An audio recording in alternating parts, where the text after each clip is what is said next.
उत्तर प्रदेश जो सियासत के लिहाज से काफी ज्यादा अहम है। लोकसभा चुनाव हो, विधानसभा चुनाव हो या फिर पंचायत चुनाव ही क्यों ना हो, सारी पार्टियों की नजर इस प्रदेश पर रहती है। और ऐसा इसलिए भी क्योंकि इस अकेले उत्तर प्रदेश से 80 लोकसभा सीटें हैं और 403 विधानसभा सीटें, इसीलिए शायद सबकी नजर यहां पर रहती है। 2017 में एक लंबे गैप के बाद उत्तर प्रदेश में बीजेपी की सरकार बनी और अब सबकी नजरें हैं 2022 पे। क्या जनता और क्या तमाम सियासी पार्टियां, सबकी नजरें हैं 2022 पर। जनता है ये देखना चाहती है कि आखिर किसकी सरकार बनेगी, तो सियासत करने वाले जो लोग हैं वो अपनी पैठ बनाने के लिए उत्तर प्रदेश में पूरी कोशिश करते नजर आ रहे हैं। बीजेपी है, बीएसपी है, सपा है, तो वहीं कांग्रेस भी है और इसके साथ आम आदमी पार्टी ने भी इस बार दावा ठोक दिया है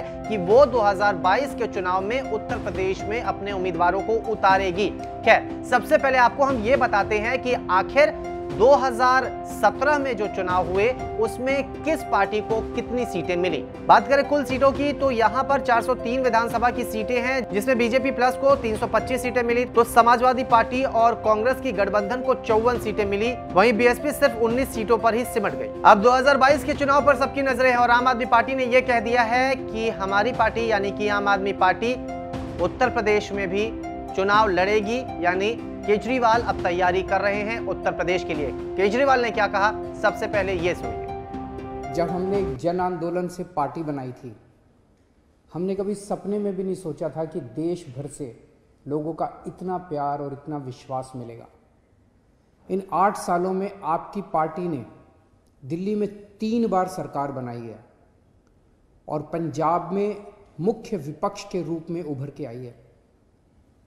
लेकिन आज मैं एक बहुत महत्वपूर्ण ऐलान करने जा रहा हूं।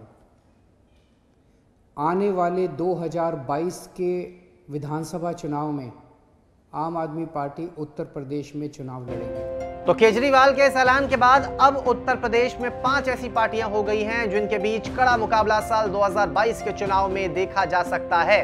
इनमें है BJP, Samajwadi party, BSP, Congress और आप। देखिए, आम आदमी पार्टी की दिल्ली में काफी अच्छी पकड़ रही है और सिर्फ दिल्ली में ही आम आदमी पार्टी सीमित नहीं रही। दिल्ली से बाहर निकलकर कई और राज्यों में भी जो अपनी किस्मत है उसे आजमाने की एक बार कोशिश आम आदमी पार्टी ने की है। वो राज्य हैं पंजाब, गोवा, हरियाणा, मध्य प्रदेश, गुजरात और उत्तर प्रदेश।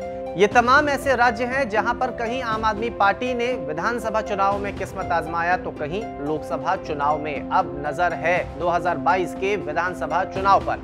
खैर, बात करते हैं हम 2014 लोकसभा चुनाव की, क्योंकि आम आदमी पार्टी ने कुछ उम्मीदवारों को उत्तर प्रदेश में ही भेजा था वहां पर चुनाव लड़ने के लिए। लेकिन क्या हाल हुआ उसे सबने देखा। सबसे पहले आपको बताते हैं वो 3 उम्मीदवार जिन्होंने बीजेपी के और उत्तर प्रदेश के बड़े शहरों पर अपने जो उम्मीदवार थे वो उतारे थे। इनमें खुद थे अरविंद केजरीवाल, जिन्होंने वाराणसी से चुनाव लड़ा था। यहां पर इनके सामने थे नरेंद्र मोदी। अमेठी से कुमार विश्वास ने ताल ठोका था और इनके अपोजिट राहुल गांधी और स्मृति ईरानी थी।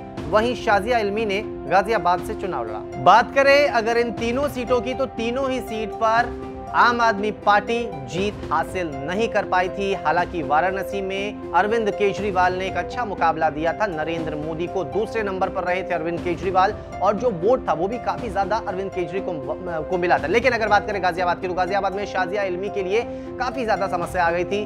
महज 90,000 के करीब ही वोट उन्हें साल 2014 के लोकसभा चुनाव में गाजियाबाद सीट से मिले थे। अब अरविंद केजरीवाल चले हैं उत्तर प्रदेश पर फिर से एक तरह से हम कह सकते हैं दांव खेलने। विधानसभा चुनाव के लिए अरविंद केजरीवाल ने अभी से ही तैयारी शुरू कर दी है, ऐलान भी कर दिया है। लेकिन दिल्ली और उत्तर प्रदेश में अंतर भी काफी है। 24 करोड़ की जनता को संभालना एक बड़ा चैलेंज होता है, खास करके तब जब वहां पर मुद्दा हो बेरोजगारी का, वहां पर मुद्दा हो क्राइम का, और साथ ही साथ जो दूसरे अधिकारियों की जो लेवल की जो चीजें होती है उसे भी मैनेज करने में काफी ज्यादा समस्याएं आती है। खैर, अरविंद केजरीवाल ने ताल ठोक दिया है, ऐलान कर दिया है। लेकिन अब यह देखना होगा कि उत्तर प्रदेश की जनता को झाड़ू पर कितना विश्वास है, या फिर से कमल, पंजा या फिर हाथी के साथ साइकिल पर सवार होती है।